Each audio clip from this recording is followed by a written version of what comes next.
बिस्मिल्लाहिर्रहमानिर्रहीम। जो हमारे पास नेक्स्ट फंक्शनल ग्रुप है वो है carboxylic acid group. Carboxylic acid क्या होता है कि कार्बोनाइल कार्बन जो होती है, कार्बोनाइल कार्बन की एक साइड पे OH का होना ज़रूरी है। इसको हम क्या कहते हैं? कार्बोक्सिलिक एसिड ग्रुप कहते हैं। ठीक है जी।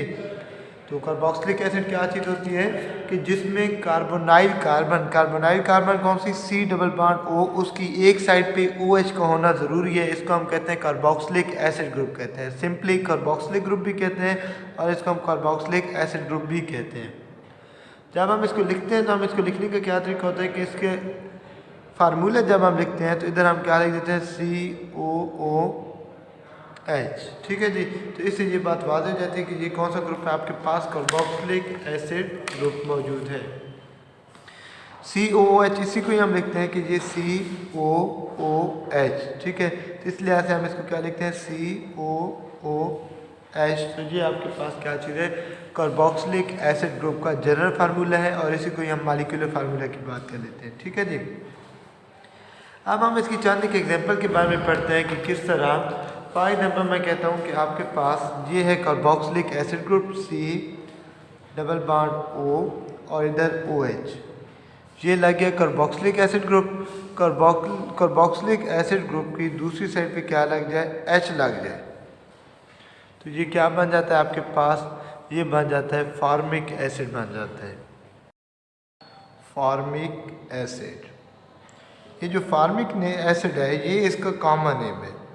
और ये बात मैं पहले भी बता चुका हूँ कि कॉमन नेम क्या होता है कि वो नेम जो हम किसी प्रॉपर्टी की वजह से या साइंटिस्ट के नेम पर, ठीक है, या जिस पॉइंट से वो डिस्कवर हो रहा है उसके नेम पर, जिस प्लेस से वो डिस्कवर हो रहा है उस प्लेस के नेम पर जो हम मुख्तलिफ़ किस्म के नाम देते हैं उसको हम क्या कहते हैं? कॉमन नेम कहते हैं। ठीक है, ये फॉर्मिक एसिड का फार्मूला है जो कि B स्ट्रिंग के अंदर पाया जाता है। ठीक हो गया जी। इसके अलावा इसको जो दूसरा नेम है वो कौन सा है? जिसको हम आयुपैक नेम कहते हैं कि कितने कार्बन मौजूद है? यहाँ पर सिर्फ एक कार्बन मौजूद है। एक कार्बन वाले को हम क्या नाम देते हैं? मीथेन कहते हैं। अल्केन को, एक कार्बन वाले अल्केन को हम मीथेन कहते हैं। तो हम मीथेन का E हटाकर उसकी जगह हम क्या लगा देंगे? यहाँ पर OIC, ओइक एसिड। तो इसका जो आयुपैक नेम बनेगा वो क्या बनेगा? मीथानोइक एसिड। मीथानोइक एसिड क्यों नाम देंगे? क्योंकि एक कार्बन वाली जो आपके पास अल्केन होती है उसको हम मीथेन कहते हैं। ठीक है जी। उस मीथेन का E हटाकर उसकी जगह हम OIC लगा देते हैं तो इसको हम पढ़ते हैं मीथानोइक। ठीक है, और फंक्शनल ग्रुप क्योंकि कार्बोक्सिलिक एसिड ग्रुप है तो इसलिए हम इसको क्या कहते हैं? मीथानोइक एसिड कहते हैं।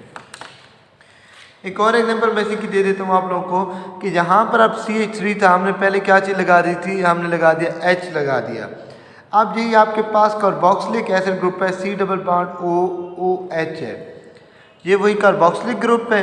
कार्बोक्सिलिक ग्रुप की इस साइड पे मैंने क्या चीज़ लगा देनी है? कार्बोक्सिलिक ग्रुप की दूसरी साइड पे मैंने लगा देना है CH3। ठीक है जी। इसका जो कॉमन नेम है वो बन जाएगा आपके पास कौन सा?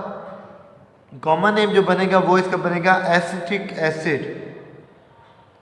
एसिटिक एसिड जो कि विनीगर के अंदर पाया जाता है, सिरका के अंदर पाया जाता है। और अगर इसका हम आयुपैक नेम की बात करते हैं तो कितने कार्बन मौजूद है? एक और दो। दो कार्बन वाली अल्केन को हम क्या नाम देते हैं? ईथेन का नाम देते हैं। तो हम पहले क्या लिखेंगे? ईथेन।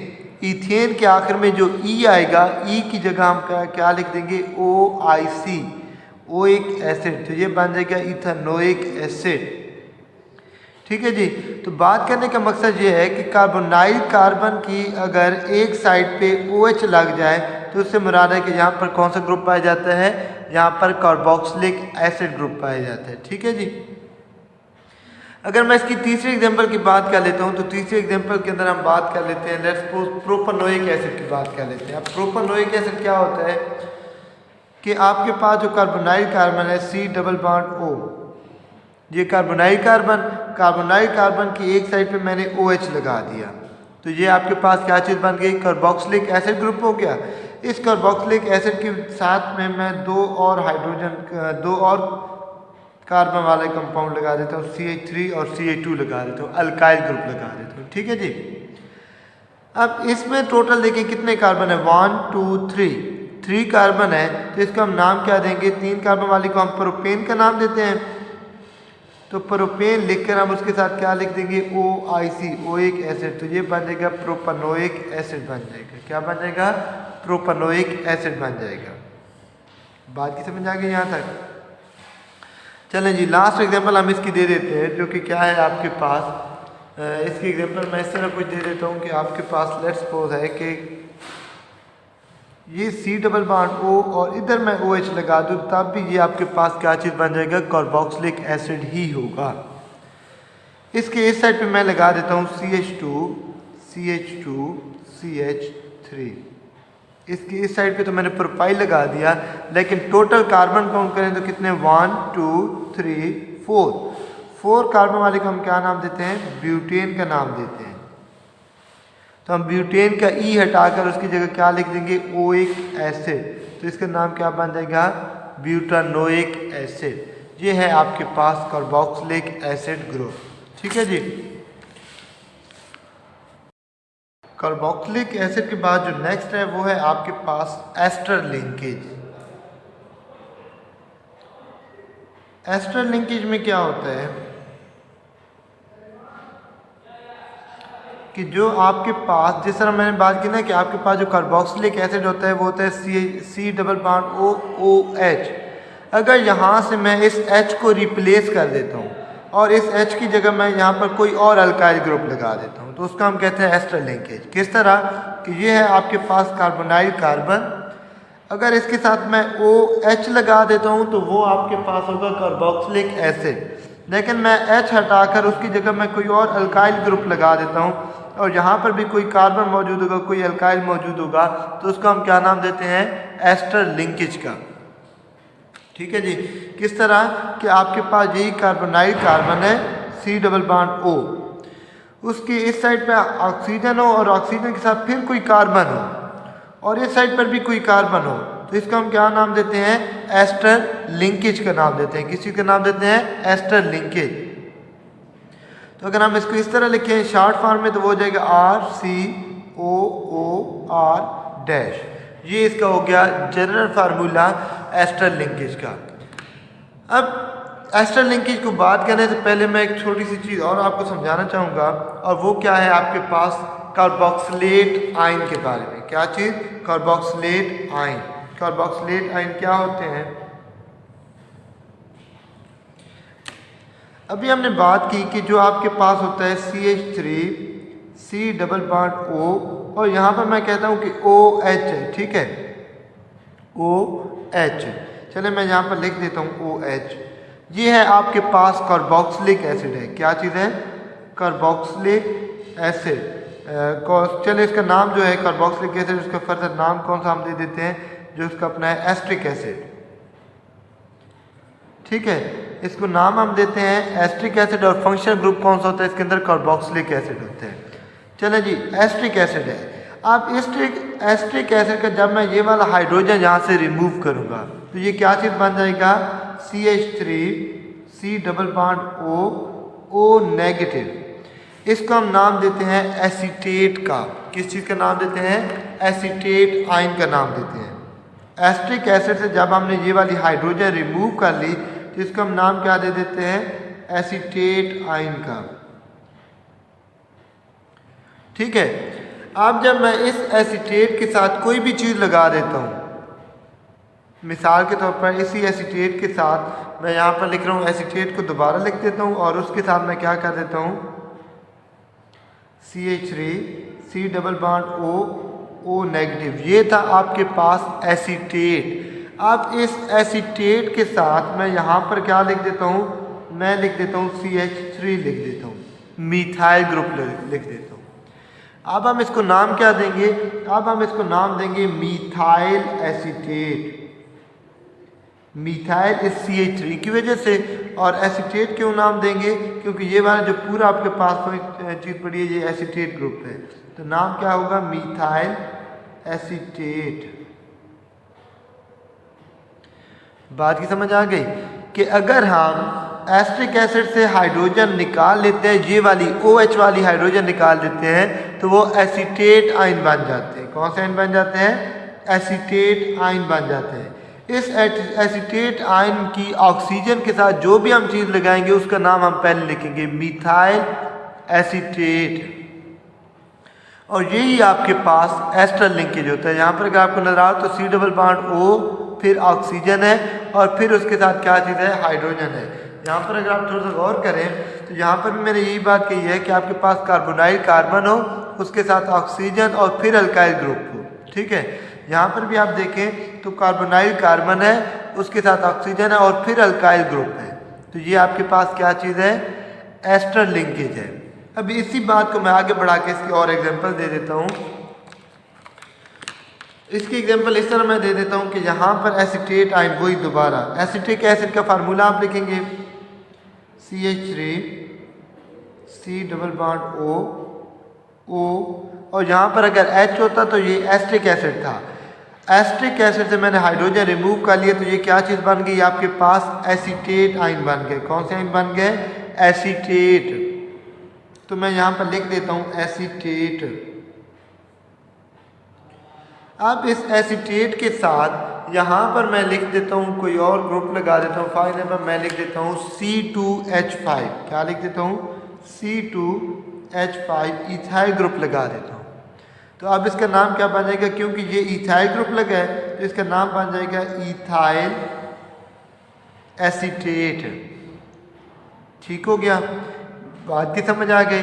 यहाँ पर अगर CH3 होता तो मिथाइल एसीटेट, यहाँ पर C2H5 है तो ये इथाइल एसीटेट, और जब ये साथ लगेगा तो यहाँ पर नेगेटिव चार्ज नहीं रहेगा, नेगेटिव चार्ज खत्म हो जाएगा। ये तो थी आपके पास सिंपल एसीटेट, और इसी को ही हम एस्टर लिंकेज कहते हैं, और एस्टर लिंकेज के आखिर में ATE आता है, 8। लेकिन मुझे ये बात बताएं कि क्या यहाँ पर ज़रूरी है कि एक CH3 हो, यानी एक CH3 हो गया तो हमने इसको नाम तो दे दिया एसीटेट का। इसका जो दूसरा नाम बन सकता है वो क्या बन सकता है, हाँ जी, वो इस तरह बन सकता है इथानोएट। तो इसका जो दूसरा नेम होगा वो क्या बन जाएगा, इथाइल।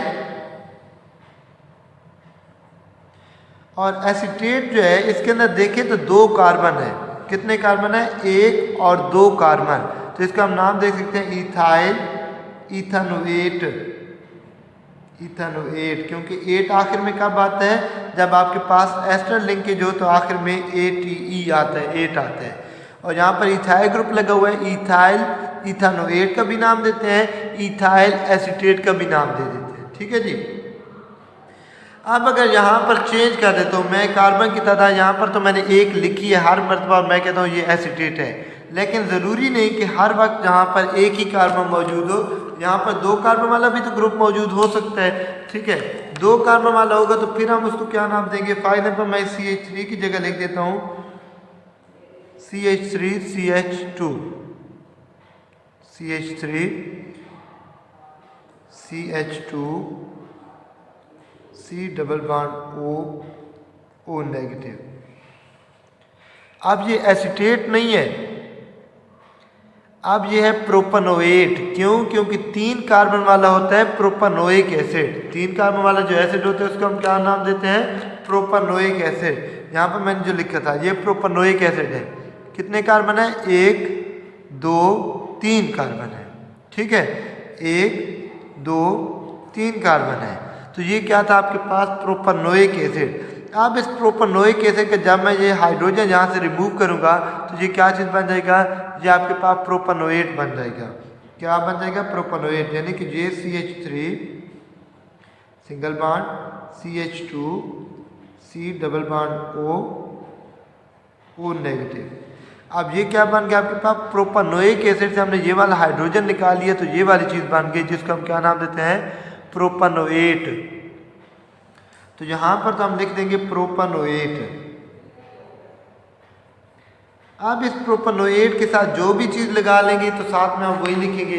अगर मैं यहाँ पर लगा देता हूँ, लेट्स सपोज कि मैं लगा देता हूँ यहाँ पर CH3 लगा देता हूँ तो इसका नाम क्या बन जाएगा, मिथाइल प्रोपनोएट, मिथाइल प्रोपनोएट। अगर मैं इसकी जगह पर C2H5 लगा देता तो इसका नाम क्या बन जाता, इथाइल प्रोपेनोएट। ठीक है जी। These are derivatives of carboxylic acid. Carboxylic acid के क्या हैं, डेरिवेटिव्स हैं। और इनका एंड कहाँ पे होता है, 8 पे, ATE 8। तो ये था आपके पास एस्टर लिंकेज। ठीक है जी। नेक्स्ट जो हमारे पास है वो है अल्काइल हेलाइड। अल्काइल हेलाइड नाम से ही जाहिर है कि इसके अंदर कौन सी चीज़ मौजूद होगी, एक अल्काइल ग्रुप मौजूद होगा जिसको हम R से डिनोट करते हैं। मीथाइल हो गया, इथाइल हो गया, प्रोपाइल हो गया, तो इनको हम क्या कहते हैं, अल्काइल ग्रुप। और हेलाइड जो है, हेलाइड से मुराद क्या चीज़ है, हेलोजन। हेलोजन क्या चीज़ होते हैं, पीरियोडिक टेबल के अंदर जो ग्रुप 17 है, fluorine, chlorine, bromine, iodine, astatine, उसको हम क्या नाम देते हैं, हेलोजन्स के नाम देते हैं। और हेलोजन जब आयंस बनाते हैं तो उसको हम हेलाइड कहते हैं। और इसको हम डिनोट किस चीज़ से करते हैं, एक्स से डिनोट करते हैं। ठीक है जी। तो इसको हम क्या नाम देते हैं, हेलाइड्स आयन का नाम दे देते हैं, या सिंपली हम इनको हेलोजन्स कहते हैं। तो जब भी अल्काइल के साथ हेलोजन लगा होगा तो इसको हम कहेंगे अल्काइल हेलाइड। ठीक है। अल्काइल आपके पास मीथाइल हो सकता है, इथाइल हो सकता है, प्रोपाइल हो सकता है, कोई भी आपके पास हो सकता है। मिसाल के तौर पर यहाँ पर R की जगह मैं क्या लिख देता हूँ, इस तरह RX, इस R की जगह पर मैं लिख देता हूँ आपके पास लेट्स सपोज CH3 लिख दिया, मीथाइल लिख दिया। और हेलोजन की जगह पे मैं लिख देता हूँ क्लोरीन लिख देता हूँ। तो अब इसका नाम क्या बनेगा, मीथाइल क्लोराइड बनेगा। क्या नाम बनेगा, मीथाइल क्लोराइड। ठीक है। अब मीथाइल क्लोराइड पॉसिबिलिटी है यहाँ पर कि यहाँ पर मीथाइल के साथ कोई और चीज़ लग जाए। फॉर एग्जाम्पल अगर इसी मीथाइल CH3 के साथ मैं फ्लोरीन लगा देता हूँ तो ये बन जाएगा मीथाइल फ्लोराइड बन जाएगा। क्या बन जाएगा, मीथाइल फ्लोराइड। ठीक है। लेकिन अगर इसी मीथाइल के साथ मैं आयोडीन लगा देता हूँ तो ये बन जाएगा मीथाइल आयोडाइड। Methyl iodide. ठीक है। ये मैंने सिर्फ एक ही है उसके अल्काइल के साथ डिफरेंट हेलोजन लिखे और उसके नाम आपको बताएं। अब ज़रूरी नहीं कि हर वक्त जहाँ पर मीथाइल मौजूद हो, यहाँ पर मीथाइल की जगह कोई और भी तो मौजूद हो सकता है। ठीक है। फॉर एग्जांपल यहाँ पर हो सकता है इथाइल हो सकता है। और इथाइल का जो आपको पता है कि फार्मूला है वो क्या होता है, C2H5 भी लिखा हो सकता है, C2H5। और अब इसके साथ क्लोरीन लगे, अब ये क्या आपके पास कहलाएगा, अब ये कहलाएगा इथाइल क्लोराइड कहलाएगा। क्या कहलाएगा, इथाइल क्लोराइड। ठीक है। इसी C2H5 को अगर मैं दूसरी फॉर्म में लिखूं ओपन कंडेंस फार्मूला में तो ये बन जाएगा CH3 CH2। अब इसके साथ जो मैं लिख रहा हूँ वो दूसरा कौन सा है, मैं अब ब्रोमीन लिख रहा हूँ। तो अब इसका नाम क्या बनेगा, अब इसका नाम बन जाएगा इथाइल ब्रोमाइड। ठीक है जी। तो इसी तरह ये आपके साथ चलते रहते हैं तो इनका मुख्तलिफ नाम देते हैं, methyl chloride, ethyl chloride, propyl chloride. तो इनका हम नाम देते हैं अल्काइल हेलाइड का। अल्काइल हेलाइड बेसिकली क्या होता है कि अल्काइल के साथ हेलोजन लगा हो, मतलब मिथाइल, इथाइल, प्रोपाइल हो इस और यहाँ पर फ्लोरीन, क्लोरीन, ब्रोमीन हो तो उसको हम कहते हैं अल्काइल हेलाइड। ये चंद एक एग्जाम्पल है अल्काइल हेलाइड की। अल्काइल हेलाइड के बाद जो नेक्स्ट है वो है हमारे पास अमाइनो ग्रुप। कौन सा ग्रुप, अमाइन ग्रुप भी कहते हैं, अमाइनो ग्रुप भी कहते हैं, अमाइन ग्रुप। अमाइन किसको कहते हैं, अगर NH2 लगाओ तो उसको हम क्या कहते हैं, अमाइन कहते हैं।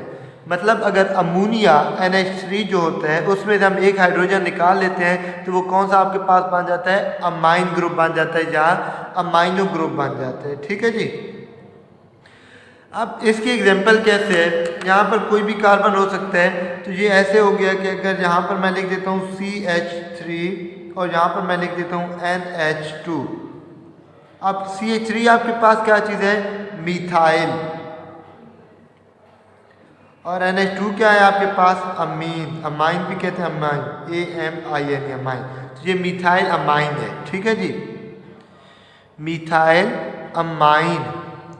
इसी तरह अगर यहाँ पर मैं CH3 की जगह लिख देता हूँ CH3 CH2 और साथ में क्या चीज़ आ जाती है, NH2 आ जाता है। अब ये क्या चीज़ बन जाएगी, अब ये बन जाएगी इथाइल अमाइन। ठीक है जी, इथाइल अमाइन बन जाएगा। अगर यहाँ पर मैं ये कहता हूँ कि जहाँ पर 2 हाइड्रोजन है, मैं यहाँ से एक और हाइड्रोजन भी यहाँ से रिमूव कर देता हूँ। यहाँ पर पहले 2 हाइड्रोजन थे, अब मैंने एक हाइड्रोजन और रिमूव कर दिया तो NH बच गया। और यहाँ से जो मैंने हाइड्रोजन रिमूव किया उसकी जगह यहाँ पर एक पहले CH3 था और जो दूसरा हाइड्रोजन यहाँ से रिमूव किया उसकी जगह भी मैंने आप CH3 लगा दिया। अब इसका नाम क्या बनेगा, डाई मिथाइल, क्योंकि 2 मरतबा CH3 आ गया तो ये क्या कहलाएगा, डाई मिथाइल। और डिराइव किस चीज़ से हुए, अमाइन से, तो ये डाई मिथाइल अमाइन कहलाएगा। ठीक है जी।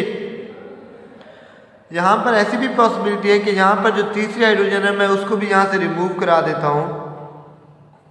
तीनों हाइड्रोजन यहाँ से रिमूव हो गए और उस तीनों की जगह यहाँ पर क्या चीज़ आपके पास, इधर भी मैंने CH3 लगा दिया, इधर भी मैंने CH3 लगा दिया और इधर भी मैंने CH3 लगा दिया।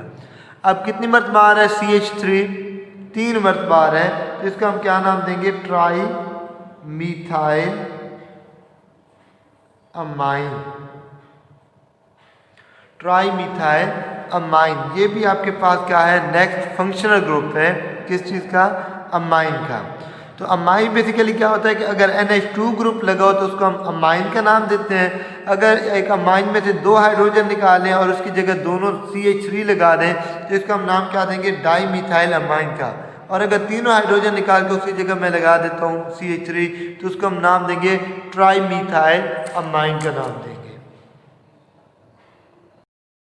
अमाइन के बाद जो नेक्स्ट है वो है हमारे पास कार्बन कार्बन डबल बॉन्ड, यानी वो कंपाउंड जिसमें कार्बन कार्बन डबल बॉन्ड पाया जाता है, उनको डबल बॉन्ड भी पाया जाता है या फिर अगर कार्बन कार्बन ट्रिपल बॉन्ड पाया जाता है। इन दोनों को हम कहते हैं अनसैचुरेटेड कंपाउंड, यानी वो कंपाउंड जिसमें कार्बन कार्बन डबल बॉन्ड पाया जाए या कार्बन कार्बन ट्रिपल बॉन्ड पाया जाए उसको हम कहते हैं अनसैचुरेटेड कंपाउंड। और अगर सिंगल बॉन्ड पाया जाए तो उसको हम कहते हैं सैचुरेटेड कंपाउंड।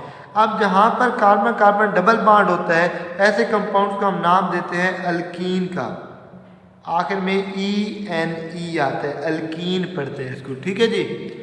और वो कंपाउंड जिसमें कार्बन कार्बन ट्रिपल बॉन्ड हो उसको हम नाम देते हैं अल्काइन, YNE आखिर में आता है। ठीक है जी। तो उसको हम क्या नाम देते हैं, अल्काइन का नाम दे देते हैं।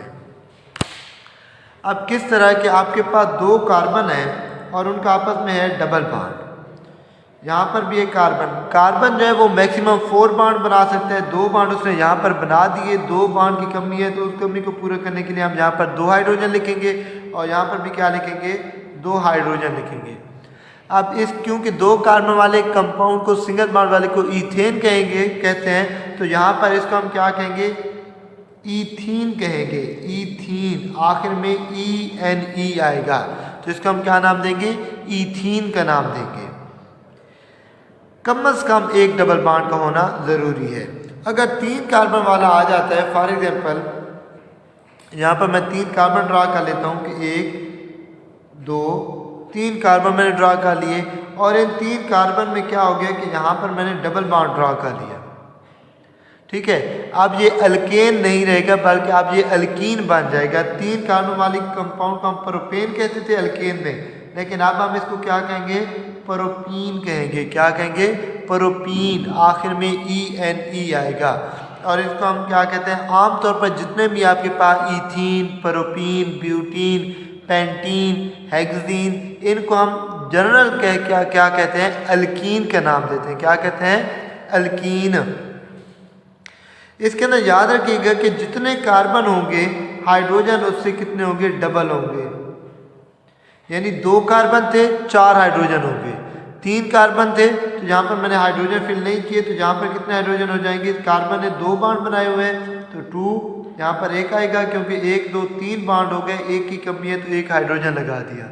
इस कार्बन ने तो सिर्फ 1 बॉन्ड बनाया हुआ है 3 बॉन्ड की कमी है, तो इसके साथ मैं 3 हाइड्रोजन लगा दूंगा, तो इसके कितने हो जाएंगे 6 हाइड्रोजन हो जाएंगे। ठीक है जी। तो जितने कार्बन होंगे एल्कीन में उतने ही क्या होते हैं यहाँ पर डबल हाइड्रोजन होते हैं। कार्बन की तादाद सिंगल होती है और हाइड्रोजन की तादाद इसमें डबल होती है। एल्कीन के बाद जो नेक्स्ट है वो है आपके पास अल्काइन। अल्काइन में क्या बात होती है कि कार्बन कार्बन ट्रिपल बॉन्ड होता है। मैं इसकी सिंपल सबसे जो एग्जांपल है वो ये ले लेता हूँ कि कार्बन कार्बन ट्रिपल बॉन्ड है। अब इस कार्बन ने 3 बॉन्ड बनाए हुए हैं, तो एक बॉन्ड की कमी है, तो यहाँ पर हाइड्रोजन लिख देता हूँ, यहाँ पर भी मैं हाइड्रोजन लिख देता हूँ। इसको जो हम नाम देंगे वो नाम देंगे इथाइन का। मैं सामने लिख देता हूँ इसका नाम, तो आखिर में क्या चीज़ आएगी YNE आएगा, इथाइन।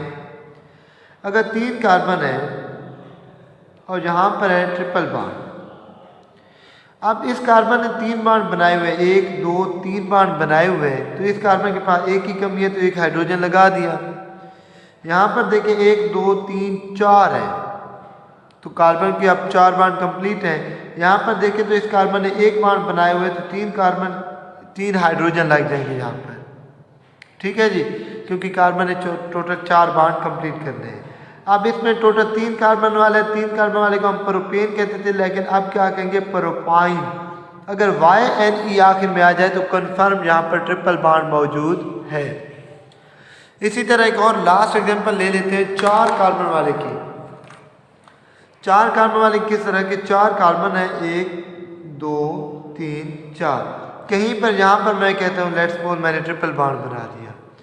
अब यहाँ पर 1 हाइड्रोजन आएगा, यहाँ पर इसके 4 पूरे हैं, यहाँ पर 2 हाइड्रोजन आएंगे और यहाँ पर 3। अब हम इसको क्या नाम देंगे, ब्यूटाइन। ब्यूटाइन। तो ये है आपके पास अनसैचुरेटेड कंपाउंड। ठीक है जी। इस टॉपिक के बाद आपका जो फंक्शनल ग्रुप वाला टॉपिक है वो ख़त्म होता है। और फंक्शनल ग्रुप की इंपॉर्टेंस इस लिहाज से है कि आगे चलकर हम जो भी चीज़ की बात करेंगे, जिस चीज़ के बारे में भी बात करेंगे, जो भी कंपाउंड होगा तो वो इन्हीं फंक्शनल ग्रुप से रिलेटेड ही कोई होगा। या तो उसके अंदर एल्डिहाइड ग्रुप होगा, या उसके अंदर कीटोन ग्रुप होगा, या उसके अंदर एस्टर लिंकेज होगा। ठीक है, लिहाजा फंक्शनल ग्रुप जो है वो तमाम पूरी की पूरी ऑर्गेनिक केमिस्ट्री की बेस है। इसलिए आपको फंक्शनल ग्रुप पर जो है वो कमांड हासिल होनी चाहिए। ओके जी, अल्लाह हाफिज़।